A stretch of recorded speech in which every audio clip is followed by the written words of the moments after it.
Hey everyone. I am not feeling too well today, so I'm in bed.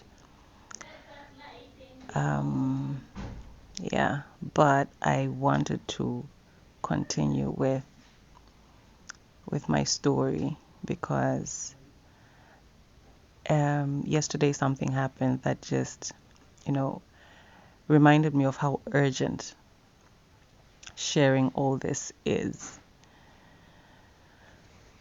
Um, there's people who's struggling out there, feeling like they're alone, feeling like they're going mad.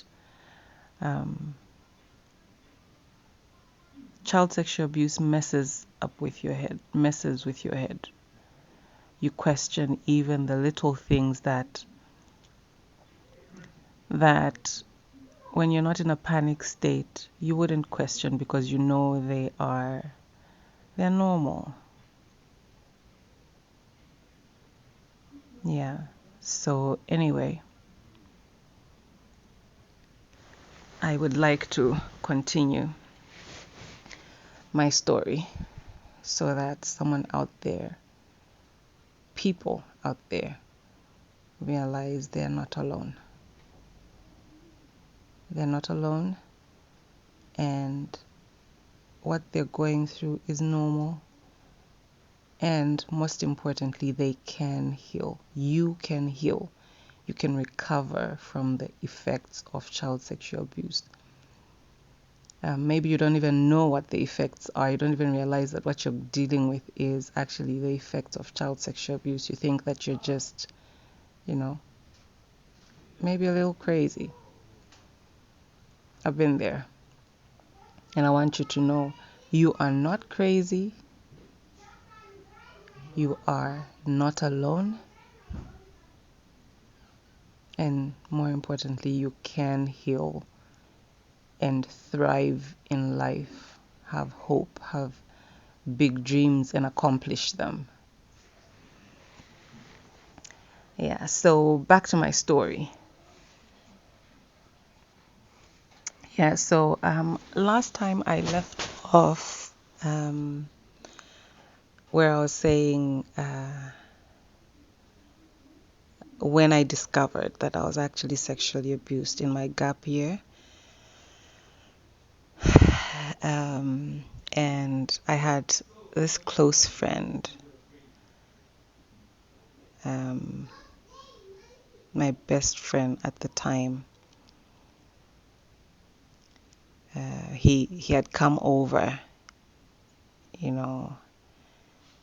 and so he's the first person I ever told that I'd been sexually abused. And we just, because he was also, he's just like a few years older than me, like I think 2 years older than me. So he was also just like in shock, didn't know what to do. So we just sat there and cried together, and just like, what now?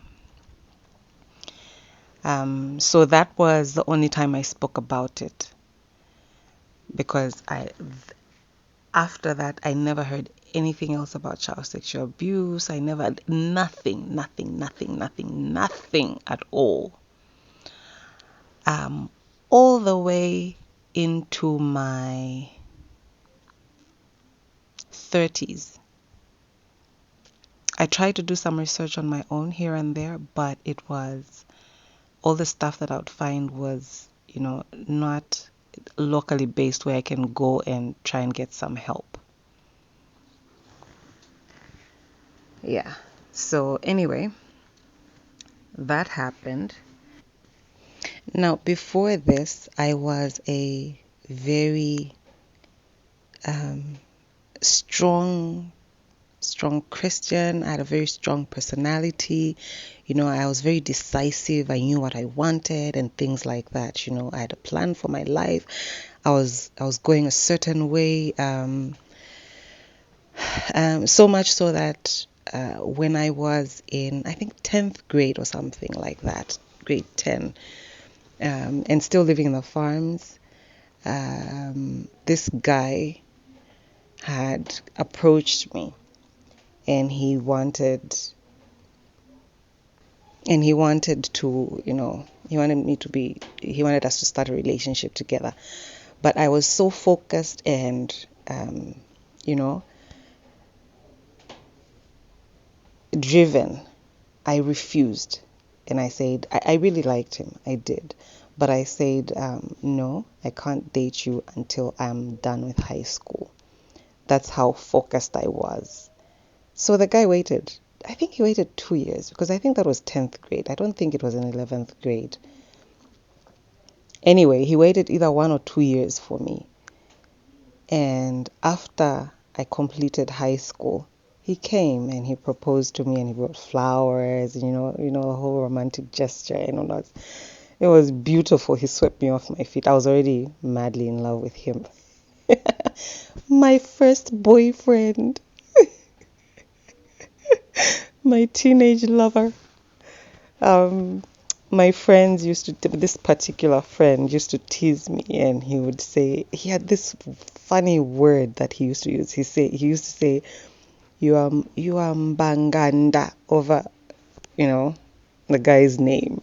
And it was true. I was totally head over heels. But my point is, even though I was so in love with this guy, even before we started dating, I was so focused and such a, strong personality, I did not accept to date him until after I'd completed high school, because that's what I would set out for my life.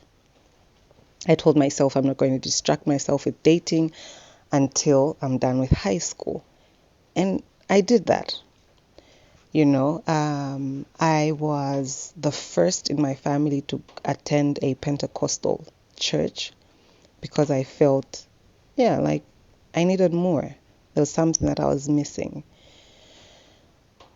And all that happened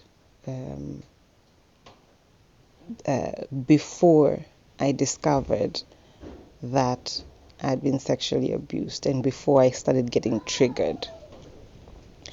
So fast forward again to after I discovered this boyfriend of mine, we'd been dating for I think 2 or 3 years when he decided he wanted to join the armed forces. So we had already, our families knew each other. We had spoken about marriage, things like that. So for me, this was it. And that had always been my dream. My dream was to get married early to my high school sweetheart and, as a virgin, and then give myself to this man, only man ever in my life, da da da da da. Then, he decided he needed to go to the military because, for several reasons. But unfortunately, when he went for the military training, we had promised each other that we'll be writing each other. But unfortunately, he didn't. And I went several times to his family home to check for any mail for me from him, and there was none. His older brother, God rest his soul, he's now passed, but he was a very close friend to me. He was, to this day I miss him. He was like an older brother to me. We used to talk and share such deep things. So he called me aside after a few times that I'd been there and I had bounced, that I wasn't getting any mail. And he said, you know what? It's not right. I know he's my brother, but it's not right that he should treat you like this. He promised he would send you mail, and he hasn't. So what I would advise you as your big brother is to keep your dignity. Don't keep chasing after him. A woman should not chase after a man. He promised he would write. He hasn't, so let him go. Oh, that broke my little tiny heart to pieces. Because what he was saying was making sense, but it was painful to accept, I was so broken because this guy had been the perfect gentleman to me in the relationship. He had kept my chastity. You know, he was so respectful of me, even sexually, that we would be together in a room like this, just the two of us, which was totally wrong. Please don't ever do that. Young people or even older people who are in a relationship that's like just playing with fire, don't do that. But anyway, um, he would be I loved cuddles.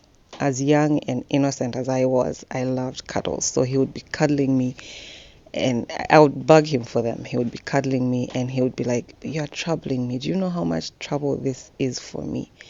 And I could see his eyes become red and he's fidgety, you know, like he was truly aroused, but he was so controlled. He would, when he gets too aroused, he would, you know, set me aside and, okay, give me a minute. Let me just breathe. He would control himself, you know, get back to his normal self and then, okay, sit there for now. Let me breathe a bit. That's how respectful and gentlemanly he was to me. Yeah, as I talk, I'm just like, okay, that was cruel on my part. Like, why did I have to make him go through that? Anyway, I was young and innocent. I didn't even realize how much of a sacrifice that was on his part.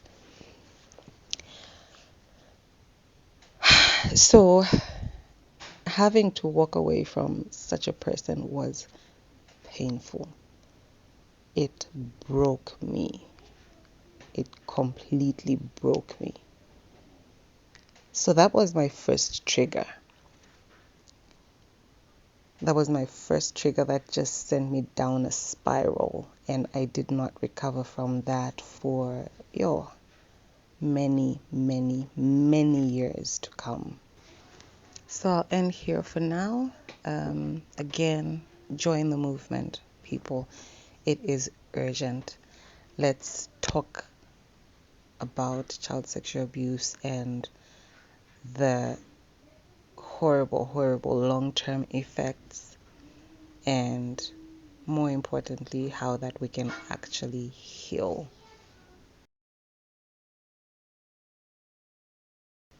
It is rife all over the world. So this is not a localized movement. This is a global movement.